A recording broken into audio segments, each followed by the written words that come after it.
build. All right, Tasteless. How are you doing? You introduce. And Jiggly. Here we have in the blue MLG champion. MMA.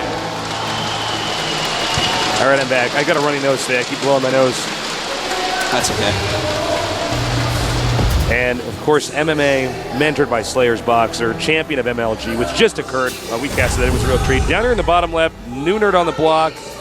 Some of the best TPT control I've ever seen. Porto Prime Wii. Polt. A lot of people here cheering him on. And there he is. He's a good-looking guy. I always say this. He looks like one of those models for glasses that you see at the contact lens store. Yeah. You know, that's got his hands on his glasses like this. Yeah. Normally there's like a hot Caucasian brunette chick, next to him who also has the glasses. Yeah. All right. Now, it's a one-on-one map. Doesn't look like we're going to see any, double racks, rushes yet. No. Same exact build so far. And look at that. See, look at those eyes and those glasses. I mean, I couldn't even tell it was just a drawing at first, Yeah. He wrote a book on that paper. Is that on an iPad? We got guys all over the world out here. I think I actually got to meet the gentleman from Mexico with that sign. Yeah. There's a few of them. All right, so. And by the way, guys, I'm sorry, Joseph, before you go, it's always free to come here in the studio, guys. There's no entrance fee. Look at that. What? Polt, once again. Will he do the exact same build as before, Tasteless? MMA has no idea. We have to keep a little bit quiet. We don't want to give away what's going on. I don't want him to overhear us over this rolling crowd. It looks like he might be doing it. I'm waiting. Oh my god. Tasteless, this is like a new build. Maybe this build is legit. Well, all right, here's my take on this, Artos, is we've seen so many Terrans go for either Command Center first or One Rack's Command Center first that I think some of these other Terran players have said, you know what? I've had it. That build might be good, but you know what I can do? I can just try to kill you right away. Yeah. You know what? It's kind of scary early game a lot of times to make two barracks in TBT. You end up getting behind versus a lot of builds, but I'm dubbing this the chicken build, Tasteless. The chicken build? Think about this. Well, Polt, he's sponsored by Sabasa Chicken. Oh, that's right. They're sponsored by Sabasa Chicken. He's not scared. He's just going to run in there and do it, man. So, it's the chicken build. All right. Chicken build it is. All right. Now we do have MMA doesn't know. We just got a shot of this. He has no idea. Star 4 on the way. Concussive shells on the way. No stim this time. A little bit different. Well, he might not need stim. He might be just going for a much quicker rush this time. Yeah. Combat shields. I mean, not concussive shells. Excuse me. It does upgrade pretty quickly. Oh, what is he doing in that factory? I think he's going to go scout some locations for proxies and then bring it back like before. That's my guess. We haven't really seen people do this. I like it. Now, here's an interesting thing is, when you have a series that's going to be this long, you really got to try to figure out when is the best time to use which builds, which should I use the same builds over again. I doubt MMA expects the same build from game one. Yeah. This is a different map, too. This is a totally different map, Artosis. Definitely is. Now, Stim is on the way. He's not going to have Stim before he hits, it looks like. But he has cleared out any scouts, so MMA is going to only know about this at the last second. All right. Again, Stim is on the way. We don't know when he's actually going to try to go up the ramp, if he does. Blue Flame Hellion's on the way. Now this might be bad, Artosis. And the Cadius reactor, that's to fake out. Fake out, making you think he's going for Cloak Banshee. Exactly. Well, Tasteless. Here we go. Polt Prime, it's poultry time! Going right up this ramp and just destroying everything. That one Banshee's gonna have a hard time here. Well, he might if he can kite this perfectly. But here's the problem: the Marauders are gonna kill off a lot of SCVs. Indeed, they are. That Hellion might want to come down. He's not even using that Hellion at all. Oh my God! And MMA looks like now sending back the SCVs, taking even more damage. Insane amounts of damage being done. That Banshee being quite a hero, 11 kills, oh my God. And look at that, that's so smart. He's just gonna take the gold boys. He can do the same build in game one and incorporate a huge risk while doing it. I don't think, I would not think of that, if I was MMA coming into this. Hey, Artos, remember we were talking about this before on the way down to the studio? And we were like, Yeah, MMA's going to win this. Like, Yeah, hardcore. yeah. And then we were like totally wrong. Remember that? Well, we'll see, man, because the Banshee is out. He could intercept that. Okay, smart move by MMA. He turned around. He faked it. He's going back in there. Versatile I'm like using skateboarding terminology for this. And going after that tech lab. Stim will finish before he can kill it off. And Stim finishes. And this is interesting. He's actually just going to go to the main. Oh, but hold that thought. MMA is actually going to go in there. Can he shut it in time? No, he cannot. Dude. And this is going to be brutal. These Blue Flame Aliens can do so much damage, but at the same time, we do have a big group of units over at MMA's base. Over at MMA's base, we do have a huge group of units. Oh, man. This is going to be bad. Nobody can defend. They're both just taking huge swings at each other, and it's really starting to affect the workers now. Workers just dying left and right for both players. Okay, now one Marauder out here makes these Blue Flame Aliens much less effective. Every SCV going down. It is Polt does have down. the gold. 2 SCVs to 4. Oh my god. And he's not going to have, he's just going for the SCVs. He is going to have enough and gets another SCV. 1 SCV to 3. It's one Marauder here defending. 1 SCV to 2. Oh! Now remember, guys, they both 2 to 1. They can get mules. Oh my And he has the gold base. This changes everything. So he still has the gold base. We saw that. I wasn't thinking about that during the battle, but yeah, with the gold base, he's going to land his mules on gold patches, Artosis. Yeah. His Marines are going to come out wearing a grill. MMA has no idea about that, as we see. And I bet MMA is probably thinking, well, we're both low on workers, but I have the siege tank and Marines. I have a little bit more of a versatile army. Yes. I'm going to go in here and do another attack. I'm going to take you out. Making a Banshee very smart. The Banshee should be able to micro and kill more than its cost in units. So he's doing all smart things. And look at this. He's doing a 1 Marine drop. He's probably going to try to stim and kill the 1 SCV. He might be confused if he sees that there are no mules there. Yeah. That's we're going to find out if MMA is really smart. If he can glimpse at that and be like, wait a minute, there should be a mule here. Very well said. Look at that. 4 mules on the gold. This guy's economy is out of control, really. It's cray-cray. It's totally cray. Totally cray. You know what's really interesting to me is that not once but twice, Polt has done the oldest build. Oh my god, hold that thought. Oh! Totally sick. Oh my god. You know, I got to be critical of MMA. He's really letting his flying units get shot down by Marines. Yeah. You know? He needs an air traffic controller. He does.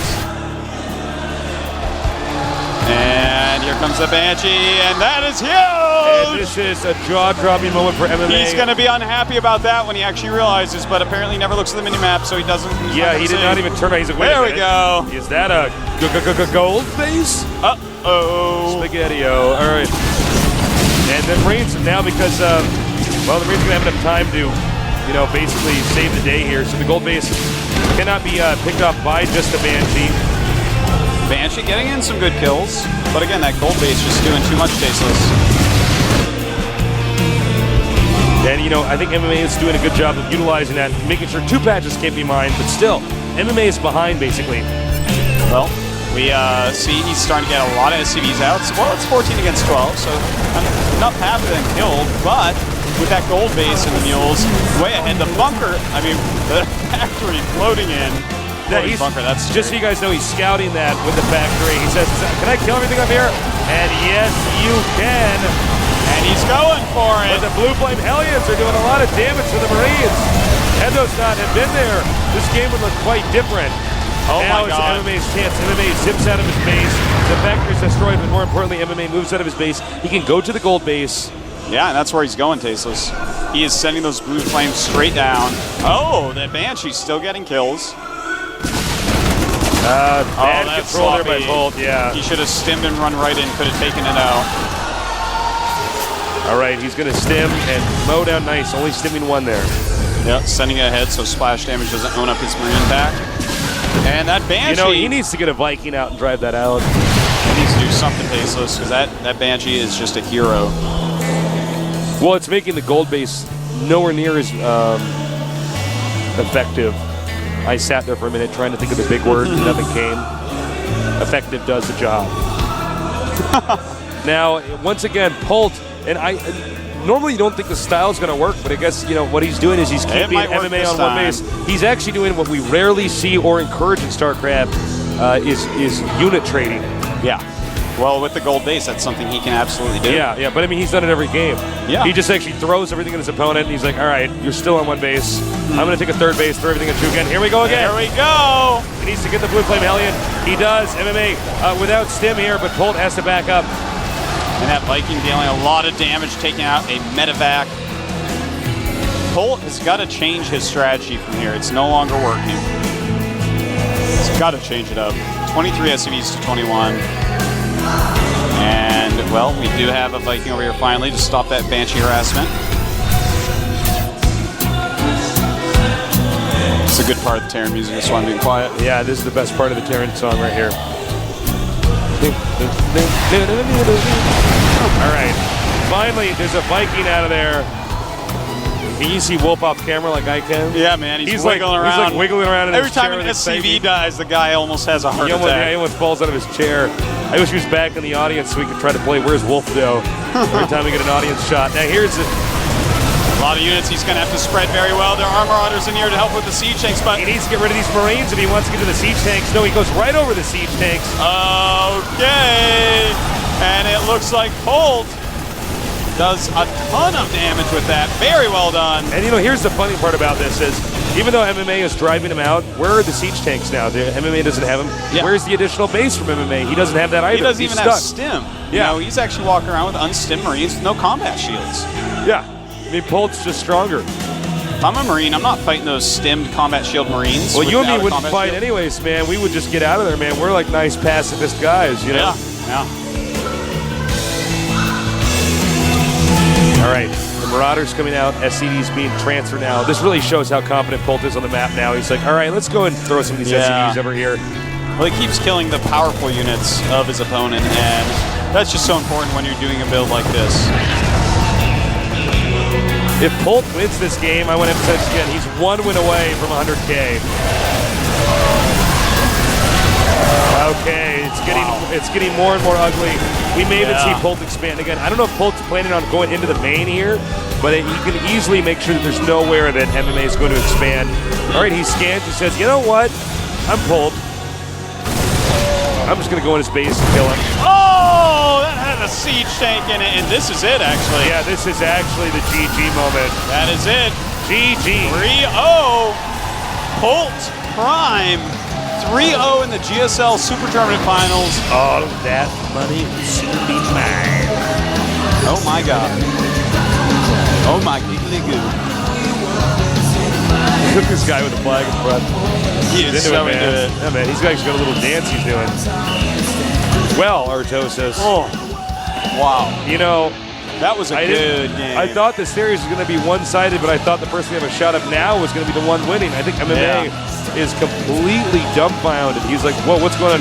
Freaking Prime's like, oh, man, that's crazy, man. All right, just keep making stuff and attacking him with it.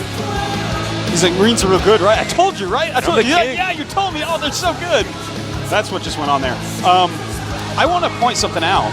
We're watching the oldest build in StarCraft 2 being used twice. We saw it more so in Terran vs. Protoss. Yes, the Zadok build, as it's actually called. I was joking about the chicken build because I want to use that terrible pun. Polt Prime, it's poultry time. He wanted to use that actually I've been very saving badly. that for a week. He was excited to say it. But all right.